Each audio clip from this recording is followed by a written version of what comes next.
Nagmula sa Pilipinas, ang mamamahayag na si Betty Manahan ay nagtayo ng kanyang kaharian ng yaman at katanyagan sa Sydney. Ngayon, siya ay nasa isang art exhibit, nakikipagkita sa mga sikat na tao at kay Lola Basyon na tila sinusubukang palawakin ang kanyang kahalagahan.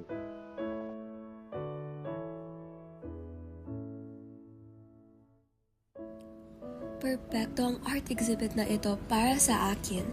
Makakakilala ako ng lahat ng tao na kailangan ko upang palawakin ang aking trabaho at maging mas matatag pa sa industry ng pamamahayag ko.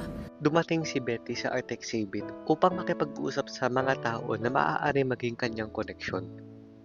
Maghahanap siya ng mga tao maaari mag-sponsor sa kanyang trabaho, mag-advertise sa kanyang mga likha nang umaasang makakuha ng higit na pansin at maging mahalagang figura sa institusyon ng pagmamahayag sa Sydney. Tandaan mo ang iyong pinagmulan. Walang sobra dahil tanging wala at lahat lang umiiral. Huwag mong kalimutan. Lumapit si Betty kay Lola Basyon upang batiin siya. Kumusta? Ako si Betty Manahan, isang Filipino journalist galing sa Manila. Ang galing mo talaga, great performance. Napansin ko ang inyong Bicolanong accent at gusto kong ipaalam sa inyo na may papel ako tungkol sa magandang lugar na ito. Salamat po. Walang katulad ng talento mo, ibang-iba talaga. Gusto kong malaman pa tungkol sa iyo at sa kultura mo, Lola. Ano sa tingin mo kung i-feature kita sa susunod kong journal article? Pwede ako magsulat tungkol sa magandang boses ko na nagpapakita ng kahawa-hawang bansa. Pwede kitang gawing sikat sa Sydney, Perfect opportunity ito para maging mas kilala ako sa industriyang ito. Pwede kong i-frame siya bilang isang paksa at spectacle na magdadala ng mas maraming tao, lalo na sa Sydney. Sa ganitong paraan, makakakuha ako ng higit pang pagkilala at pera. Ayos! Tuluyan na akong isang malaking parte sa industriyang ito. Malayo na ang narating ko mula nung una akong nagsimula.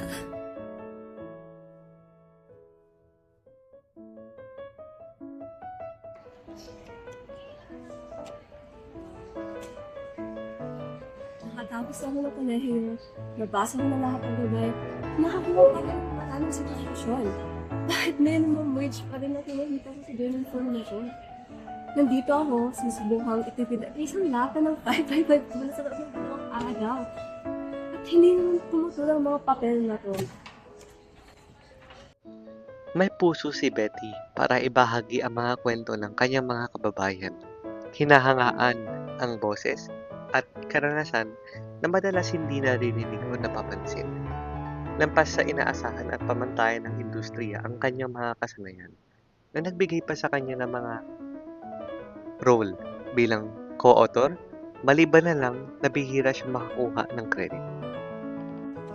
Betty, maganda ang final drafts na ginawa mo. Papamahagi ko sila sa iba't mga katnugot at maiakda natin para i-publish. Para sa susunod na trabaho mo, subukang tumutok sa mas matinding issue kaysa sa mga kwentong kultura mo. Hindi yan makakaabot ng atensyon, kaya hindi na-aprobahan yung mga artikulo mo. Sige po, ma'am.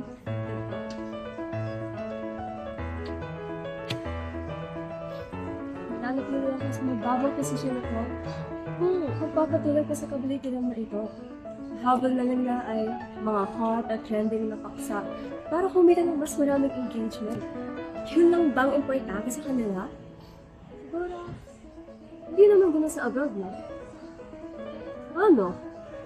Dapat kong subukan ang journaling firm sa ibang bansa. Malapit lang. Tulad ng Australia, oo. Siguro doon, mas makakapag-develop ako ng higit pa. Nakahanap si Betty ng trabaho sa isang Pilipino komunidad na paper firm sa Sydney, Australia. Dito, nakapaligid sa kanya ang ibang mas masulong na kapaligiran na pinapasikat ang iba't ibang kanluraning ideolohiya na kalaunan ay humuhubog sa kanyang pananaw tungkol sa kanyang puso para sa pagsusulat. Pala, Betty, nilabas mo yung listahan para sa listahan ng top-selling journals para sa taong ito. Tingnan mo nga para suriin natin yung ito. Isa-send ko na sa yung Okay. yan.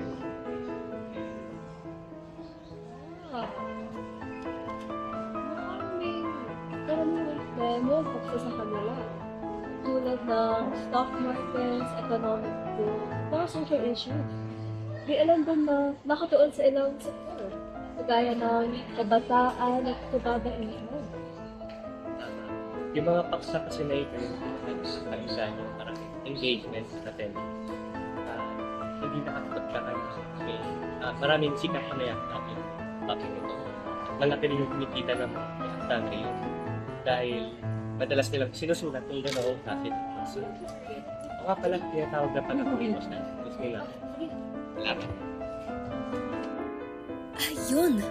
Yun ang paraan kung paano nakaharating sa kanilang posisyon at nakakakita ng kabuhayan ang mga sikat na journalist. Hanggat makakagawa ako ng mga papel na makakaengganyo ng engagement, makakakita ako ng pera at aakyat sa lipunan. Sa kabuuan, ang pera ang pangunahing motivator ng journalism. Yun ang paraan para mabuhay tayo sa lipunang ito. Babalik ako sa Pilipinas na may ganitong pananaw, siguro makaka-expand ako ng aking impluensya at makakahanap ng mga paksa ng pagkakakitaan ko.